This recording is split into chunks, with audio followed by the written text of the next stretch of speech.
Hello and welcome to the Coffee and Hustle podcast. In this episode, we're discussing how to win with video with the most famous video recorder here in town, Lucas Scott from Skylar Scott Studios. Welcome, Lucas, to our show today. You. I really appreciate you joining us today on a short notice, but tell us a little bit about your business and what you do and how do you help the community with video? Well, first of all, I think it might be a myth that you've generated that I'm the most notorious, I don't know, most famous video producer in Huntsville and also best looking. So if you said that, I'm just going to say it might be a myth. If your viewers or listeners agree with this, then please continue propagating this myth to the world, certainly into the Huntsville area. But yeah, I mean, it's just, it's just video production, and it's just video production. That's the one thing you're not supposed to say as a professional is just. You're supposed to remove that word altogether, but it's video production. And, I saw, let's see, where do I start? Let me just keep it kind of simple with a short overview. Okay, let's not dig into the 16-hour podcast style here. I do video production for small businesses, brands, and entrepreneurs. I help people to communicate more effectively and more prolifically through video content, which really is the best form of marketing content, right next to talking to people on a stage. But, it can be tough for people to get on a stage in front of 100,000 people and to do it and to deliver a message that's concise and clean and well put together in person. So you can do that with video. And you can make it look like you're, a perfect presenter, even if you're not. It's a secret, industry secret. It's all editing. It's all in the edit. So that's what I do. I take care of, and I do it on a local level. I'm not like some big Hollywood producer or something. I run my own business. I do everything myself. I don't have a whole sales team and a staff of cinematographers and directors of photography or anything. I do it all myself, but it's worked for me so far. And people seem to like it. And so I've been building my brand. And so where did the name Skylar Scott Studios come from? How did you come up with that name for your business? It's just my name. It's basically just my name. Lucas Skylar Scott. That's my full name. And Skylar Scott Studios. I didn't want to take the brand Lucas Scott because I'm doing other things as like my personal brand, like my channel, like Lucas Scott and Lucas Skylar Scott, Luke Scott Studio. I've got a ton of them. But I wanted to sort of like, in a tiny little bit of a way, distance myself, my personal self from it, and at the same time kind of maintain the integrity of it. And over time, like even after making it, I realized that really the brand Skylar Scott Studios it's really just me. That's what people are buying into when they choose to do business with Skylar Scott Studios. It becomes about more than I need a video. And it turns into this other thing, which really is centered around building a relationship with someone who's creative and wants to help your brand grow. Well, I think that when I first started about 20 years ago, when I started my business, I didn't really want the name Designed by Carla. I wanted to do DBC because I didn't want people to know that it was a female that was in the industry because, back then there wasn't a whole lot of females at that time. And so I didn't want the identification. I was known some people would call me up and say, "Hey, are you the computer lady?" They didn't even know my name at that time. And so over the years, I love the name Designed by Carla. So it just becomes an identification of who you are and what you represent. So I completely, I'm all about being the simplistic of, your business name, attached to who you are. So that's what it seems like today. It's like, people, I just got off a call with a client actually earlier today, and they were asking about their icon for their brand. And it's important that you have a professional looking icon and, your whatever your acronym, your logo and all this like fancy polished stuff. But people connect with people, trust people do business with people. And so I told him, I was like, look, yeah, you want to have those things, but when you're there on YouTube, on your YouTube channel and you're leaving comments, are people going to connect more deeply with the face that they've been seeing in this video in an icon next to those comments? Are they going to really think, oh, look, that's them? It's really them. This is not some like YouTube bot. This is not some, some noob, some intern they hired to do their YouTube content. This is the person that I'm talking to. And I think that's what it's about. It really comes down to relationships like everything else. I think over the years, it's I think word of mouth marketing is probably just as important as anything. And I don't think we put too much time and effort back into that because that was back in the day. That's how we communicated was, you hear somebody talk about somebody, and it's just relationship building, over the years with businesses. But I completely agree. It's not so much. I think the word branding is overused now because it's just how people identify with certain people, and it's how the competitors stand out from each other. But I do think relationship building in business is very, very important, and that's how we continue to build each other up over the years. Like, if I need a video photography, I go to you, and you would come to me if you needed something. And I think that's all about relationship building and who's good at what. Yeah, well, it's absolutely about it, even less about. I mean, you want to be good at what you do, but that's almost like a secondary thing. Really, do you like this person enough to call them and have a phone conversation with them? Because if I don't like somebody, I'm not going to call them, no matter how good I'll just find somebody else that I actually like that can do the thing, or I'll figure it out myself. But that's really what it boils down to. Do you like this person? And if you do, can you do business with them? Now, being that you're a business owner, how long have you been in business right now, as of today? How long you've actually been an actual business owner? So the LLC for Skylar Scott Studios, how official you want to go into it. That was established. It was maybe like October of 2018. But I've been doing video production, professionally, building it, because I was before Skylar Scott Studios, right? Like any young entrepreneur, any gorgeous young entrepreneur out there, before Skylar Scott Studios, I was kind of like learning about what I wanted to do and what I wanted to create. I was trying, okay, I'm going to be a content marketer or social media manager thing. And so I was kind of still figuring it out. And so since I really decided I was going to do video production, even before I said, okay, it's going to be called Skylar Scott Studios, I'm going to go, get an LLC and file the paperwork. It's just been it'll be 3 years in June. June 21st is actually when I officially quit my job. When I was like, that's it. I'm done. Yeah. And were you scared when you did that? Did it feel real? I was terrified. Yeah. I was excited though. It's like weird. I knew I wanted to do it because I was running through all the potential scenarios in my head, and I was like, okay, my boss's boss came in from, out of state to have a one-on-one with me and was like, you either gotta. And we went through he spent the whole day with me and then chewed me out for being a loser, basically. He's like, you're not doing the job. And I was like, yeah, well, I'm disengaged. And he's like, why are you disengaged? And I was like, because I hate this job. I hate this job. He's like, well, you either need to learn to love the job or you need to leave the job. And when he said you need to learn to love the job, my heart sank a pit in my belly. You know what I mean? I felt so empty and sad and heavy. And then when he said the next part of that sentence, or leave the job, I was so excited. So I sort of knew, and when he said it, that's how when in real time, you can tell about how you feel. That's how I do it anyway. And so, yeah, I was scared, but whatever, you got to just go towards the things that you want and love. That's that. Well, you learn a lot of lessons, even when you first start out, and even after 20 years, you learn, the good and the bad, and the things that you're really good at, some of the things that you're not so good at. And it makes a big difference. And, but you have to stay motivated through all this, and you have to create such a good routine. Do you have motivation? Do you have something that you look up to? Do you, to keep you going and learning new things? Do you do that? Do I learn new things? Yes, I learn new things every day. Maybe from an outside perspective, somebody out there is like, wow, Lucas has really got it together. He's like the man in a can, or the bomb.com, or whatever you want to call it. But every day is an opportunity for me to learn something new. And I mean that in the sense that every day I encounter situations where I don't know the answer to something. And I'm the kind of person that I'm not satisfied just saying, well, that's that. No, doesn't work for me. I start digging, which can be kind of dangerous and kind of a time consuming process, because I'll follow one rabbit hole to the next. And before you know it, I've gone from analyzing, bit rates in video, and I'm now down into trying to write a piece of Python code to pull data from a YouTube API.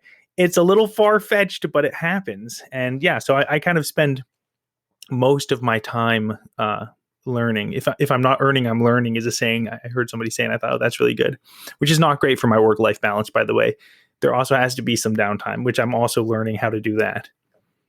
Well, I think being a business owner, you have to continue to learn. You have to learn how to focus more on the things that you want to do every day. And I have a rule of thumb, like I write down 3 things that I want to accomplish on a Post-it note and sit it in front of me. And I said, okay, so at the end of the day, I write down the 3 things that I know that I want to accomplish, for that day. And so that's important to me, so that I'm accomplishing, because in the beginning I was in a rabbit hole. I would like start cleaning my house, and next thing you know, it's like an hour in.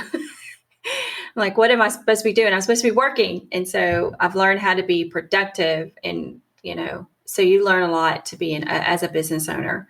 And that keeps you motivated, because there's going to be days where you're like, I don't want to do this. And there's going to be days where you're 90 miles an hour. So I understand that competitor, and you got to stay ahead of your competitors too, on top of everything else too.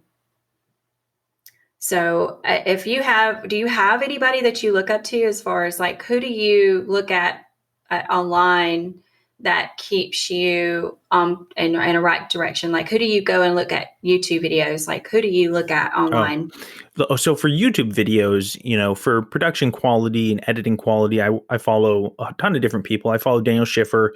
I follow DSLR Video Shooter. They do great tutorials and training. Nick Nimmin, he does a ton of great YouTube quality training, that sort of stuff. The TubeBuddy, whatever their account is, they do a lot of stuff. TubeBuddy's a great tool that I love to use. And so I follow those guys. I look up to, in terms of like content creators, again, in the YouTube space, I'm just totally like fanboyed out for, guys like Meet Kevin or Graham Stefan. Those guys are smart. They're in the personal finance, and Meet Kevin now is in like news distribution sort of thing. On a local level,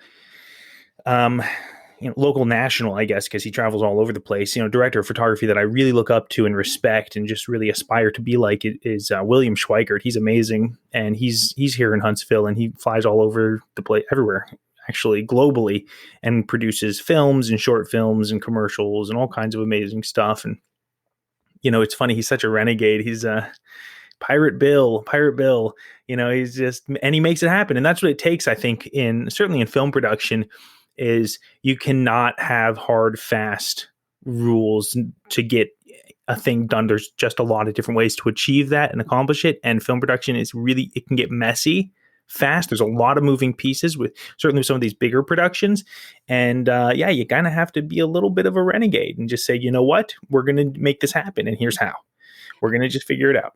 And so what type of video do you actually, because there's different kinds of videos that you develop, right? And so, and this is your specialty. What is your favorite kind of video to actually produce? Narrative or short film or feature film, any kind of video that follows a compelling story. Really, that would be the easiest answer. In terms of commercial content, I was doing something called cinematic. I call them cinematic promos, kind of more of like the Daniel Schiffer type of video. You can see it in certain content I've produced, like the videos I've produced for Sip Cocktail Lounge. Those are kind of like, they're kind of like sleek and sexy, kind of, like a little bit like, I don't know, classy and yeah, they're cool. I did a video for a D3 custom woodworker that came out really nice. I saw those. Those were actually very nice videos. I saw those. So they were very impressive. Believe it or not, those are easier to produce than, the talking head videos, people delivering information, just because the reality is, and if this is true about you, this isn't a shot at you. This is just the truth about most people. Most people aren't great to deliver on camera. It's just true. It's a skill. You have to build it up. It's a skill. And so any video that I can go in and I can do, capturing gorgeous B-roll, gorgeous footage of an activity, a thing, a product that doesn't talk and look into the lens when it's not supposed to, like that kind of stuff. Is always a lot easier. And then really the workload comes in on the creative aspect when you're in the editing room, as long as you've done a quality capture and good exposure, frame rates, that sort of thing. So for me, video is a little bit harder for me because I'm not as natural in front of the camera. And I know a lot of people probably are not. How do you get them? How do you get people to to get them out of their shell, to develop the type of video that you want? Like, what kind of advice would you give someone like that?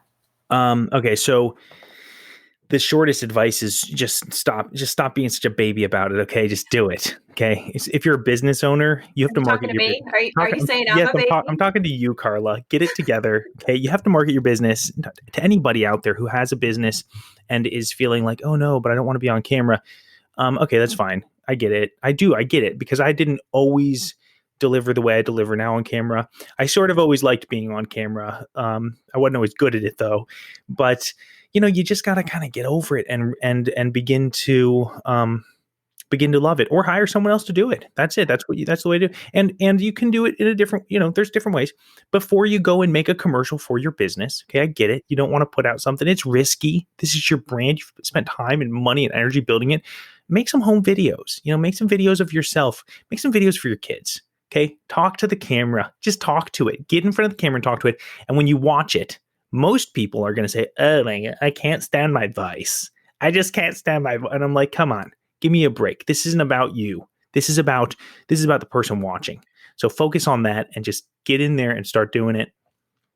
And I have a feel director. Having a director really helps also. I mean, if you can, and like I've done it before where I'm on camera and I'll have my wife stand behind the camera and give me feedback, and I'll do a line a couple of different times and just say, I'll just be like, I'll do the line. I'll be like, did that sound stupid?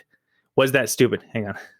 Someone's trying to call me. These monsters, don't they know that I'm on Don't a they know that you're on podcast? a famous podcast by I'm a now? celebrity podcast. I Hang can't on. even keep you focused on a podcast before you're on somebody else's phone call. Do not disturb. Always on. Not, Wow. I'm yeah, going to turn it on forever. I did it. yeah. We're going to be on this podcast for a while now. This is pure punishment for you. But are you trying to say that when you're saying that the video aspect, are you trying to point that back at me? Because I No, feel not like that's directly. sounded a little like you It's, should have inserted the word Carla in that. I did insert the word Carla, but only after you brought it up. No, it's not directly at you, Carla. I think you're wonderful, and I think you're gorgeous, Aw. and you should be on camera. Aw. But you don't, and I don't know why. And so I'm not going to berate you on your own podcast. But for your listeners, I just don't even. I can't even. Yeah, I'll tell you what. Try having a director. Just try that, and be open to the feedback too. Bring in a friend. Bring, like I said, I'll bring my wife in, and I'll do a line, and I'll just say, did that sound stupid? That's kind of a hard question to answer, or maybe it's really easy, but maybe not getting a lot of good feedback. But just kind of go through the motions of it. That's the best way to go.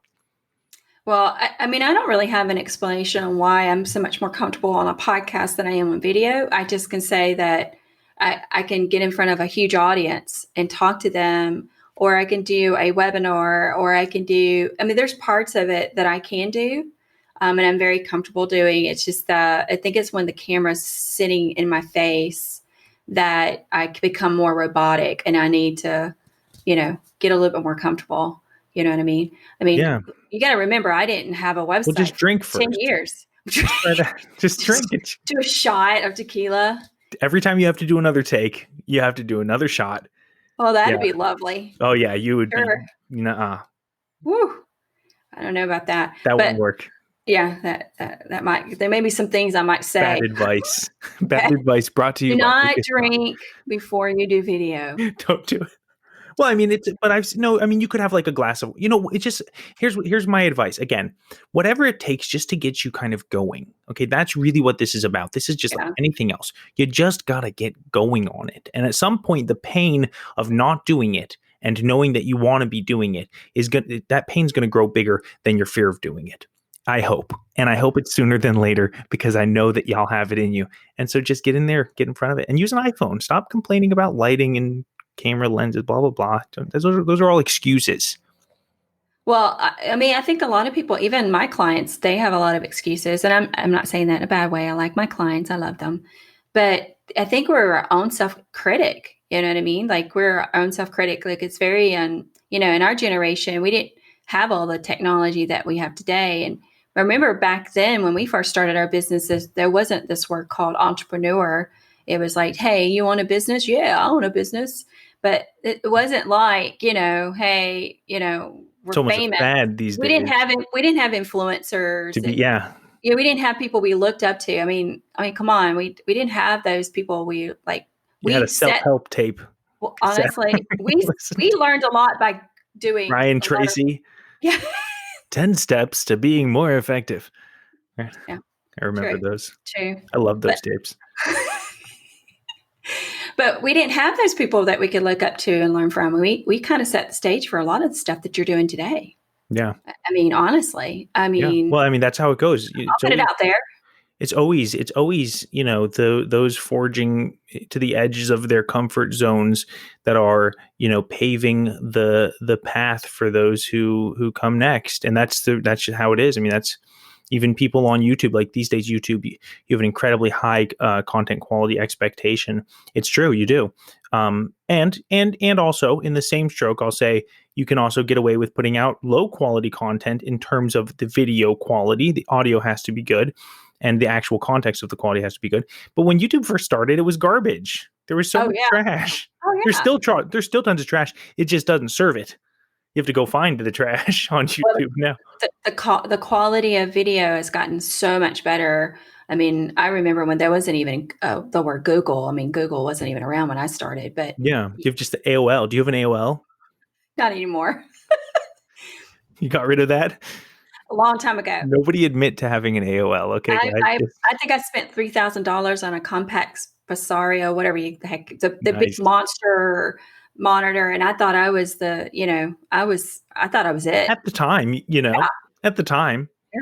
And then it took us forever to download a photo. I mean, it Oh, was like an hour. yeah.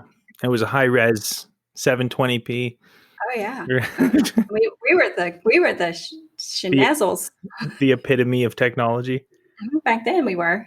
I mean, especially when and then you get the laptops. I remember when laptops came out, we thought, oh my gosh, they were so massive, So I mean, video has come a long way compared to what it was back in the day. I mean, I Absolutely. remember. I mean, I first started pulling Google Analytics before Google Analytics would pull stats from a hosting server. That's how we knew how a site was performing. So I mean, but how expensive is video for the average business owner? So, Well, I mean, is it something that they can work into their budget, their marketing budget? Because I think the sticker shock for video development can be high for some people that don't really know what the quality of video could do for them. yeah, so it's sort of relative, I get that kind of a question. Like how much they say this, I just want a 30-second video. And I say, wow, okay, that sounds great. It just can't, it's like, I have $100 budget. I want a 30-second video. What can you do? It's just 30 seconds. But the question is 30 seconds of what? 30 seconds of what? What is this supposed to look like? And who's this going to? And so how much are you investing in this marketing? What's your marketing budget? What's the campaign like? If you can't answer those kinds of questions, then maybe you might be putting the carriage ahead of the horse. What's it? The horse before the cart. The horse before the cart. No, the horse is supposed to go first. Yeah, the cart before the horse. My point is that there's a lot of variables involved. And video production has shifted. It used to be that you could not even a local business don't even think about video. What are you talking about? If you're not a Coca-Cola, you're not making videos. That's that. And that's what it was. Nowadays, it's very different because we have the technology. It has equipped every person virtually with the ability to capture a reasonable quality. I mean, okay, let's just be honest here. And if you're a video producer listening, I'm sorry if you disagree, but the iPhone video quality, it's excellent quality. It is totally acceptable for what is going on for internet distribution these days. You can put a video filmed on an iPhone on television and get away with it. Okay, that's just the reality. So go ahead, chew it up and swallow that sucker. But yeah, I mean, so video production costs a variety. You could get a video for $100. There was a time when I first got started when I was selling videos I couldn't get someone to hire me for free. First of all, when I first started, I mean, and that's a perceived value issue, which is a whole nother thing. But, you can find people out there that do a video for $100, $300, $400, $500. I know people who do a commercial, in the $6,000, $7,000, $8,000, $9,000 range locally. and who are selling commercials out there to businesses. Of course, a small business owner hears a commercial for $10,000 and they probably are thinking, well, never mind. I'm not going to do it then. I'll just order more business cards and go and, network or whatever. But something that a lot of businesses don't realize is that if you plan a video properly, it's not going to be something that is shown one time. This should be a piece of content that you can use for your business. How long are you going to be in business? I think that's the real question. So if you're going to be in business for a while, like years and years and years, you should be able to stand proudly near this piece of content that you've produced and showcase it every single time that you start talking about your business. Yeah. And use it for a variety of reasons. So that's where you come into the factor of like, okay, what kind of video should someone who comes to you for the first time, what is your suggestion on the very first video that they should do? Is like a storytelling video, or hey, meet Joe, the what's going on in the background? I mean, what Those kind are of good. video? Yeah. Okay. Those are good. Those are good videos, like an introduction video, or like I used to call them bio videos, where you kind of talk a little bit about it. Brand culture, you could call it something like that. I think the video that you should do first is the video that brings the most value to your most important clients. I think that's what I would recommend. So, if you're finding that you're explaining the same thing over and over and over again to every single client, and that you're having trouble consistently getting the same message across, maybe having trouble with clarity, these are the kind of things that, if you could only make one video, and I don't think you should make one video. If you can't afford to hire somebody to make lots of videos for you, then you better just pull your boots on and get your iPhone out. And it's time to go ahead and make videos for yourself, because this is not a slowing down trend. This is not a wait around for everyone to get ready type of situation. This is a let's make videos right now as much as possible and get really good at it, because at some point, if you don't have quality video content surrounding your brand, your products and services, you're not going to be seen. There's too many people out there that are getting good at this thing, that are getting the rewards from it, that are gaining the customers. You're losing right now. If you're not using video to market your business, you're losing customers to someone else who is. I completely agree. And I think that's where you sit down and like create a marketing plan for each year. Because I think you can't do it off the cuff. Like, okay, tomorrow I'm going to wake up, tomorrow I'm going to do a video. You really have to really think about your marketing plan. Well, you could do it. It's better to do a marketing plan. You'll wind up getting better results way faster. Yeah. But you could, if you wanted to, if you were committed, like if you sit down and say, I'm going to do this business for 100 years, let's say everything goes really well, and I'm going to somehow live for another 100 years and do this business. If you start now and start going, and every morning you get up and you put out a live video about something, you're going to get really good at that. Within a year, you will be good at it, or you'll quit. But if you don't quit, you'll be really good at it, because you'll have to. You're going to get feedback. People are going to tell you, and it's going to feel some kind of way. So you're all about that recurring client, making sure that you're continuing to build their video platform on a regular basis. Like I mean, I'm one of those people too. I don't like doing onesies project work, even though sometimes I'll do it just so, it potentially knowing the fact they may come back. But you really want to build that recurring business and video marketing for them. That's where you create those strategies for them. What is that how you do your business going forward? Or did you start out with just one video here, one video there? How did you start building this business that you're in now? Because look, this is the thing.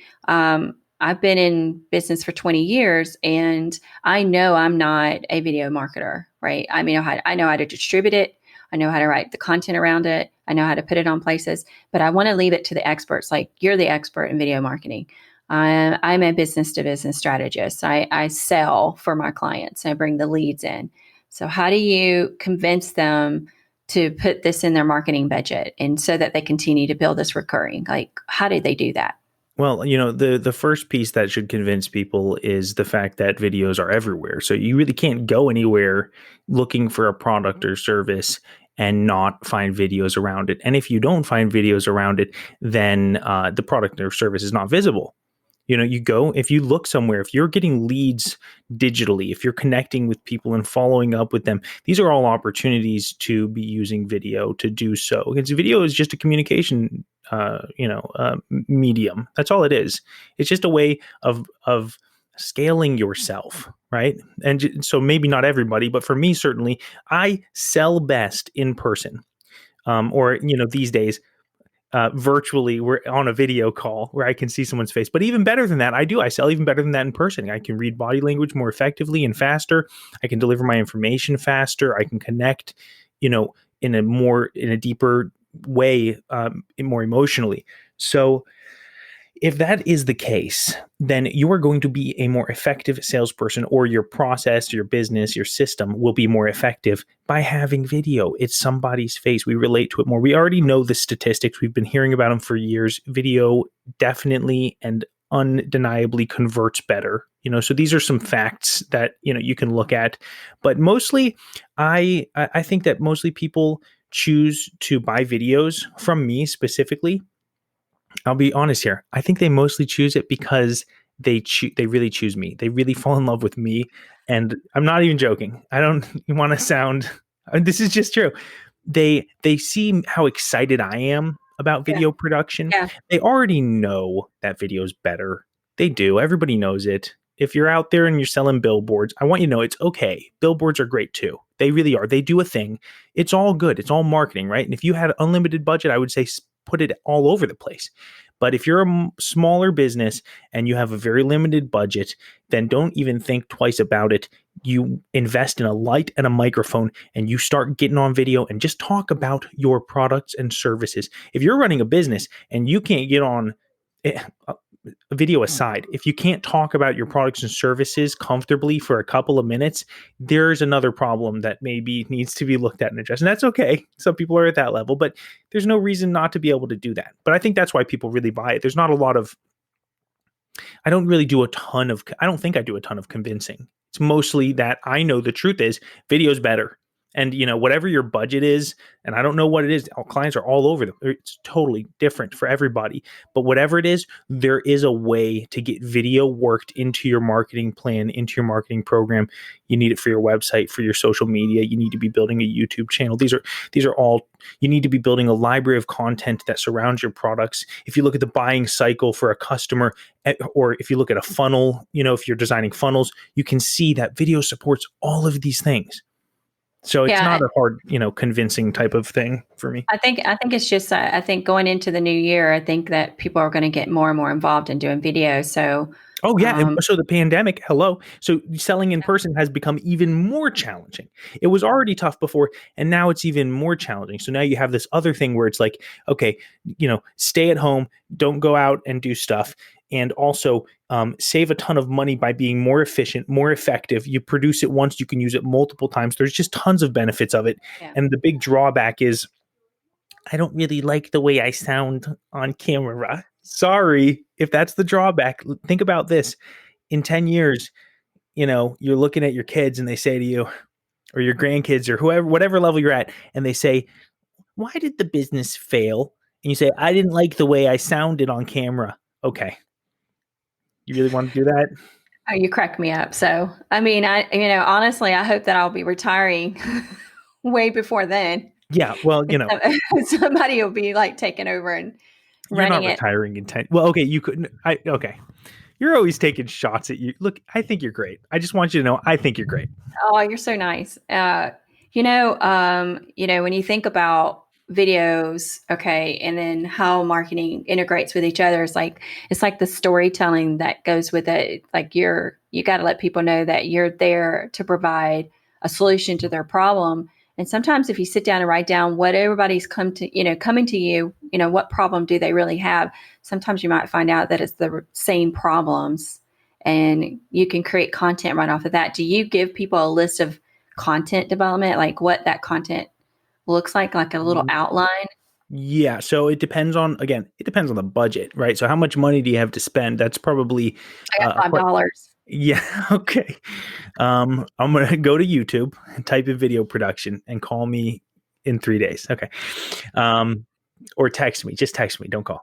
So if you have the budget for pre-production, because that's what you're describing is pre-production, then yeah, absolutely. I mean, I do the process start to finish with clients that are wanting to outsource, you could call it outsourcing your media production or content creation division, then I can take care of that. And what I'll do is I'll work with a client one-on-one. We'll either do a virtual call, or we'll meet up and talk through it, or whatever is necessary, a Zoom, and we'll develop what I call a content hierarchy, which is basically sort of like a flow chart from top to bottom, from their top level industry all the way down to their most niche product. So it might be like, for example, okay, a salon, and then a blowout bar, blow dry bar, and then I don't know, an updo, and then Is that what they call it now? I It's don't know updos? what they, you know what I mean? And you just get more and more micro. And so that is like one of the aspects that I like to develop. It really gives clarity about what types of topics we're going to talk about. And in addition to that, and these are two side-by-side resources that I develop for my clients in the onboarding process. In addition to that, we create a main topic list. I usually like to approach with 52 topics at a minimum for a year of content every week, once a week, yearly content. Because it's topics. It's not hard to come up with that. It takes a little bit of time. You just figure them out, and we go through them. And then we go into script development, and we start developing scripts. I usually say develop your scripts in packs of 4 if you can be that organized. You'll get better at it and better at it. Script writing is a skill. If you're not good at it and it's very painful to do what you're good at, make money, and spend some of that money hiring someone who is good at it. It's a great thing to do, or get good at it, whatever you want to do. And then from there, we're on to production. And I think that business models and how we run our businesses has changed over the years. I'm not saying that, small business can't survive, but, we just got to be smarter on what we're putting our money into, you know what I mean? And not wasting our value in places that really don't need to go there. And I don't think that people are doing webinars as much as they used to. We're burnt out, I think, because, we can't really go anywhere right now. And I think YouTube along, with the video aspect, because video, YouTube's the second largest search engine under Google, by the way. And owned by Google. Oh yeah. Google's your best friend. You should treat Google as your best friend over anything else. And social media is just secondary to your branding, what I would call. But I do think that video is important because we've got pretty much an attention span like a goldfish now. You know what I mean? And so we really need to make sure that the video that's being produced by someone like you is quality and it's attention grabbing and it keeps us, involved. What are some of the things that, do you have like a special technique? Is it like a template layout that, as you're developing the video, do you know exactly how you're going to edit that video as soon as you develop, as you're filming it? Do you know how you're going to do that? Well, so prior to filming it, in the pre-production stage, when we're doing that script, is where we would be kind of building out things like, your call to action. And there are templates you can follow. They all kind of flow similarly, right? So you have your hook, which needs to be delivered effectively, within 10 seconds, really within 5 seconds. Okay. You need to hit them hard. And fast. In this video, we're going to talk about 5 ways to build your business using e-commerce. Done. Okay, you set the hook. If your title and description is good and your thumbnail is good, or you're putting this in front of people who are wanting to build their business quickly using e-commerce, and you say that at the beginning of your video, you have set the hook. And then you go right into your problem, which might sound like, businesses struggle to get up and running with online stores, with more than state statistic here, insert statistic here, so you kind of like put your pain point there, and then your solution, some credibility and a call to action is usually the kind of simplest way to look at it. But really, and you can write them that way. Like I have templates that I use that I go in there and punch them in there and kind of juice them up. But it just depends. Like different kinds of content require different kinds of approaches. Some pieces of content are more centered around just being educational. A piece of educational content, for example, is going to have much higher, as long as it's produced well and written well, it's going to have much higher likelihood that somebody watches the whole thing through. If you're looking for a tutorial on how to install flooring, you're probably not ready to watch a 30-second video and go do it. You're probably bought in for a few minutes, 10 minutes, a half an hour, etc. But if you're looking for a quick fix, like, okay, how do you use the keyboard shortcuts to paste something? Okay, if you see a 15-minute video, you're not doing it. I'm sorry, it's not going to work. So those things have to be taken into consideration. But yeah, the hook. I would say the hook. If you're like trying to figure out how to get people to watch your video, focus on the hook. Start there. Focus on getting good at that hook and go from there. So, Lucas, now that you're a business owner and you've been doing this for a while, is there anything in this journey that you've learned, and would you change anything at this point, or are you on a different path? Do you No, feel I like would you're always? definitely. I've made plenty of mistakes. I've learned a lot from it. So, had I not made the mistakes, I wouldn't have the awareness that I have now to look back and say I'd change things. So, no, from that perspective, I wouldn't change anything. But from the standpoint that I'm standing at now, if I could give myself advice, and if somehow my younger, more naive self was open to actually receiving the advice, because we try and try, but they don't listen, and people try with me and I don't listen. We have to have our own experiences. I would say stop focusing so much on getting this piece of equipment or that piece of equipment. Don't worry about it. That's not what matters. Having a particular shot is not going, in most cases, is not going to make or break a piece of quality content. Spend more time focused on the writing aspect. If you're not ready to do videos, start writing blogs. Just start writing Yeah, blogs, because you know what? Blogs are scripts, people. And if you have a bunch of blogs already on your website and you're like, well, I don't know what to write for a video, go to the blogs, yeah, take them and just read that sucker right into the camera lens. In fact, you can get an app on your iPhone. I don't know if what the app is for Android, but for the iPhone, it's a teleprompter app. This thing is cheap. It's like sub $10, and you can just read the words and it doesn't look like you're reading. You kind of got to get good at it, but it's so good. Highly recommend. I have a lot of blogs. Does that mean I need videos? Do you have videos for every blog? No. Okay. You No, know where to I've got. start. You're saying I've got some work to do. Well, let me Okay. tell you this. Here, let me give you a little insider tip, Uh-oh. or an insider Insider tip tip. for your listeners. You're not sure what kind of content to make, and maybe you don't have a bunch of blogs. Okay, go find somebody out there who's doing it already. Hang on, my wife is texting me. I got to text her back. She said she's got to go. She's running out the door. Go find somebody. Don't leave me yet. This is going to be a good one, so stick around. Go find someone who's looks the way you want to look, who sounds the way you want to sound, who's doing it already. Rip it off.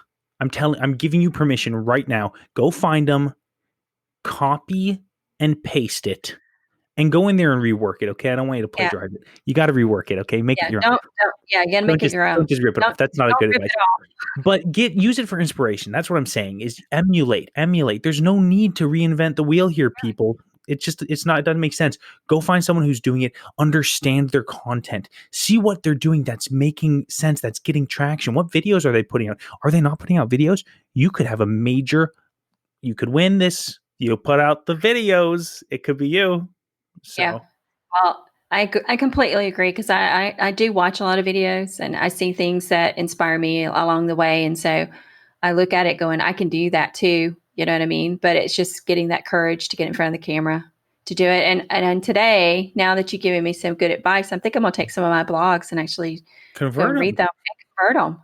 Just read them into the And then lens. you can edit them. And then you could be I'll like my edit them. genius, my madman behind the scenes for my video Yes. stuff. Like, right. So do you have time to do rapid fire?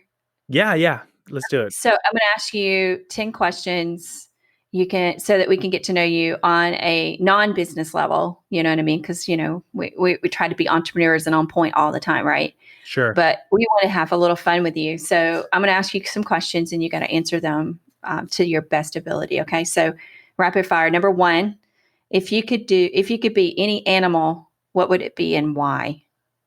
A gazelle, because they're fast. I don't know. Go ahead. Gazelle? Okay. It's supposed to be rapid fire, I thought.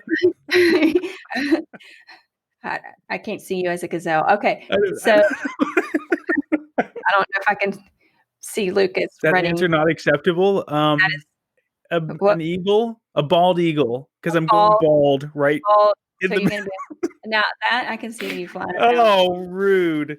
Be a prey. Okay. Who is your favorite superhero and why? Spider-Man, because my son loves Spider-Man. And Spider-Man's Oh, pretty dope. I love the Tobey Maguire versions, except the third one. That one sucked, but the first one was really good, and the second one was pretty good. okay. I like Spider-Man too, but Oh, and I just Superman. saw Aquaman too. Man, that was Oh, dope. That dude okay. is jacked. What's his name? Masoa? Jason Mos. Jason something, right? Yeah, I don't I was remember. so upset the whole movie. Where are you? He just Why? got his gorgeous flowing hair and his chiseled abs, and my wife is like, "Wow, this is a great film." And I wanted to be like, "Yeah, right," but the She truth is, probably wasn't married to him. Like, it was a great film though. And then I I put did. my face on his face in the Reface app and sent it to her, and now it's just disappointing. Reality is just a little disappointing. Yeah, rock that body. Okay, describe yourself in 3 words. Um, strong, fast, smart. Strong, fast, Fat, smart. not fat. I heard that. I did not say fat. Fat, I said dumb, fat. bald. You are so mean. I'm harsh. I'm very Harsh. down. I'm just transparent, down to the point. What is the most interesting thing you've done that you have in your wallet right now? What is the most interesting thing you have in your wallet right now? You're actually going to pull out your wallet. No, I You mean, I don't know. should know this stuff like off the top of your head. I don't know what's in here. Um, I have a What is drone license in here. That's kind of interesting. what is it? Your Drone drone? license, yeah. Okay. Commercial. I'm an FAA drone. I'm a drone pilot. So is that your most interesting thing in your wallet Got today? some credit cards in here. They're not Oh, that interesting. like give me that. I'll go shopping. All right. Not Is that much. is that gonna be your answer? Yeah, I think that's it. We need to talk about what's in your wallet if that's the most interesting thing in your What's wallet. the most interesting thing in your wallet? My keys to my dream car. So Okay. All right. yeah, Well, my wallet's one of those little minis, though. It doesn't have that much in it. It's got basically you're going to get a card, some kind of card, a piece of plastic. you could have said a paper clip. I I mean, could have, yeah. I don't have those in you my could have wallet. made it. You could just made it up. Nobody That's would true. know. No, Everything's so, video for me. See, I now I'm realizing all of this is audio, but in my mhm. mind, it's all video. Oh well, you can just keep on dreaming. Okay, if you could go anywhere in the world, where would you go and why? Um, Because you can't travel right now. can't travel right now. Yeah, my living room. My living room, Where my would bathroom, I don't know. my If I kitchen. could go anywhere, where would I go and why? Um, I haven't been to New York in a long time. Not right now. Right now is not a good time. Right now is not a good time to be in New York. I don't know. Italy. My mom went to Italy last year, the year before, and she just had such a good time. I'd love to go and Go to Italy. whatever. Go to the Germany. beach. Germany was pretty cool. Germany. You go Never to been to Germany. Germany's awesome. If you could get a yacht, what would you call it? Oh, Skylar Scott Studios. yeah. Okay. No. I would call it the Scott yacht. Yep. The There you Scott go. yacht. The Scott yacht. Nice. And me and I have 4 brothers and a sister, all the Scotts. We'd all go on to the Scott yacht and party. Let's go to the But we Scott get yacht. mistaken for like Scott the toilet paper company. They'd think it was sponsored by the toilet paper. Could And you so be cool then? yeah, okay, we'd get invited to all the parties because that's what it's like being the CEO of Scott toilet paper. Yeah. Mm-mm. Every time I think of your name, I want to think it's a tongue twister. Skylar Scott Studios. Skylar Scott Studios. A ton of people in the local area, in the film production kind of niche in this area, whenever I work with them, there's this kind of weird running thing that got started by my friend Chad. And anytime I step on set or like someone needs something from me, they always ask for it, as they do it like this. Hey, can I get a C-stand, Lucas Skylar Scott from Skylar Scott Studios? And hey, look, it's Lucas Skylar Scott from Skylar Scott Studios. And it's because of this banner, this Facebook banner I did, this video where I'm like, hey guys, it's Lucas Skylar Scott from Skylar Scott Studios, and it just hit, I guess. And now, yeah, it's this weird running joke. It's been going on now for, I guess, a little over a year. I think I would make fun of you too. Yep. But Yeah. hey, it's good. It's, that's good. But now marketing. everybody knows your name. It's good marketing. Good, Yeah. smart marketing. I think That's a word. That is a word. Smart marketing. marketing. Smarketing. It's marketing. Marketing. So on a scale of 1 to 10, how cool are you? I think that I used to be like a 5, but that's when I was a banker. That's really good score for a banker. In case you're a banker out there, you should hope to be a 5. A 5 cool banker. Now I think I've upgraded a little bit, with the camera gear and stuff. It adds a certain level of clout quality of my content. I think I might be in like the 7, Oh, maybe an 8. I've been working out a lot, so I'm trying to get cooler. yeah. Like a fit So 7, you're gonna be a fit 7. maybe. That's nice. I like that. I would have given you an 8 Oh, that's so generous. See, I try to be humble. or an 8 point. How about 8.9? I try to be perceived as humble. Yeah. So what new technology would transform the future? Um. Okay, so let's see. Virtual reality or augmented reality, those are both kind of they're not really there yet, but they're getting there. And I think that those things, when we're able to interact on a deeper level from afar and it feels like it's not happening virtually, that's going to transform the future. Obviously, energy technology is shifting everything that's happened. I'm a big follower of things like Tesla. And I see, Elon Musk and Tesla and the way that they're dealing with batteries and energy is something that's really impressive, and that's really changing the way that we're going to be able to do things and power things moving forward. Harnessing the power of energy probably is one of the bigger ones. Just since everything is centered around energy. You went So, too deep. You went way too deep for me. did I go? We slowed down from quick fire. You went so deep into that question. I was thinking it was going to be something with video. Oh yeah. But Hoverboards. that's why I picked the question. I was like, oh, it'll be a good video Well, question. augmented You reality. went like deep. You went like into deep into batteries and energy and But Tesla. augmented reality and virtual reality, those are things and aspects that can be connected back to video, because you're going to need certain types of cameras and equipment in order to create, or at least software to create the environments. But then, you'll have to have some way of getting that information. I mean, they have it already, into the anyway. Never mind. I'm a nerd. If you didn't know already, now you know I'm a nerd. Well, you got 2 questions left. So, what was your favorite book growing up? The Lion, the Witch, and the Wardrobe, and then Harry Potter.